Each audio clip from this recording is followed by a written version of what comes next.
What's up, mi gente? This is 24 from Over Sports, and today we're going to talk about the problem with Mexican Americans in the national team and Mexico's friendly window this January. Two topics today. So, the problem with Mexican Americans. I don't have a problem with them, but Mexican media does, and I'm here to talk about it. Obviously, as a Mexican American myself, I'm very proud to see these Mexican American guys start. I think there were three players that started against Panama: Richard Ledesma, Brian Gutierrez, and Obed Vargas. And like I said, this was very good for Mexican Americans at least. But a lot of Mexican media are kind of, getting at them. Brian Gutierrez for not knowing the national anthem. Richard Ledesma the same. Or why Richard Ledesma now switched late to represent Mexico. And all that kind of stuff. And honestly, I don't have a problem with this because it makes me proud as a Mexican American to see these guys doing it. But obviously, a lot of scrutiny is going to come with it because as we're seeing right now. But we've seen it with Panama. They did well. They did decent. They could even fight for a spot. I feel Richard Ledesma is creeping up at that if Rodrigo Huescas is injured and depending on Julian Araujo. But overall, I think this was good for Mexican Americans. No matter how much Mexican media wants to paint it as bad, they want to keep throwing shade, they want to keep doing this and that, but they much rather have naturalized players in the national team over Mexican Americans that have roots to the country compared to a player that doesn't have any. We see Julian Quiñones, and we're seeing it right now with Hidalgo. And you already know my situation on that. I made a video on TikTok and Instagram. Not a fan of it. Even though I'm an American fan. I'm still not a fan. I was never a fan of it. Because if people want to talk about why Richard Ledesma switched so late, we could do the same thing for Julian Quiñones. He had an opportunity to do it time before. He just didn't do it. But I don't know what happened that made him change his mind. Even though he was going to get called up at December. I remember during that year by Colombia. And I don't understand why people don't have a problem with that, but do have a problem with the Mexican Americans. At least the Mexican media does.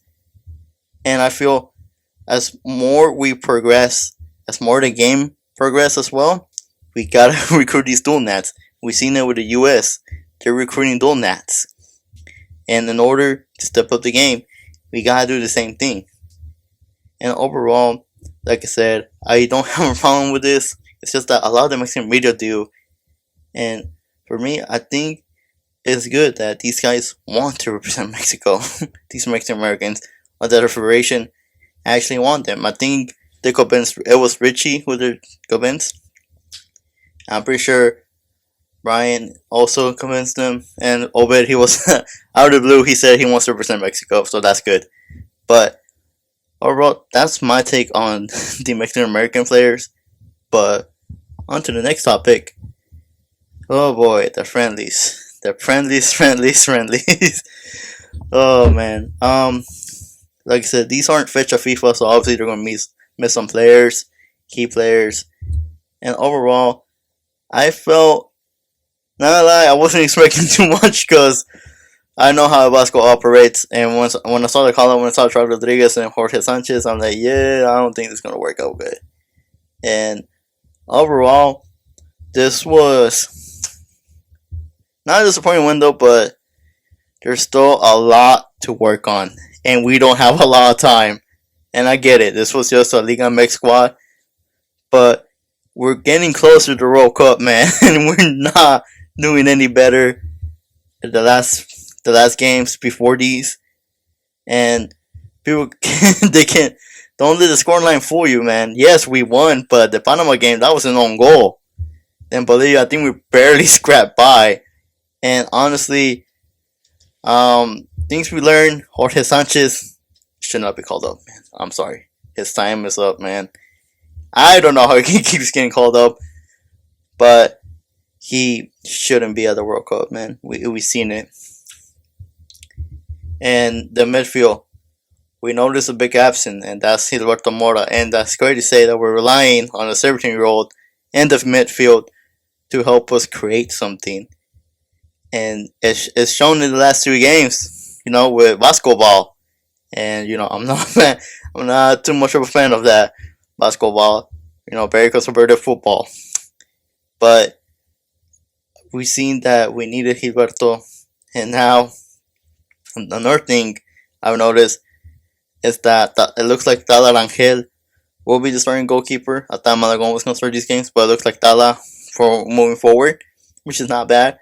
But the thing with Tala, he's inconsistent in having form. He, like, let's say one game he's having a good game, the next one he's But overall, I think there's not a lot of time, man. Vasco needs to do something real quick, man, because there's not a lot of time to think about, and there's not a lot of time left to be prepping. I know there's more international friendlies, I think in March, I believe, but overall, these friendlies, there's really nothing to write home about besides barely scrapping by against a team with Panama City.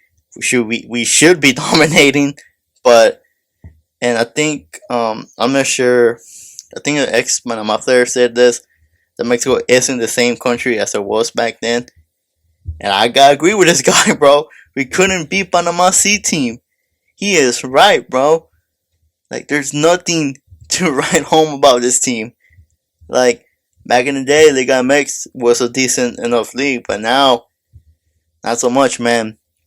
But I feel like I said, nothing to write home about. The Bolivia game, we barely scrapped by Veterame, I believe. And like I said, man, there's not a lot of time. And El Vasco needs to do something real quick. And hopefully he figures out who's going to start, who he's not going to call up anymore. And overall, let me know what you guys think.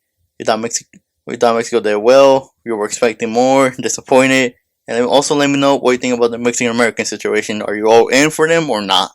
Bye, mi gente.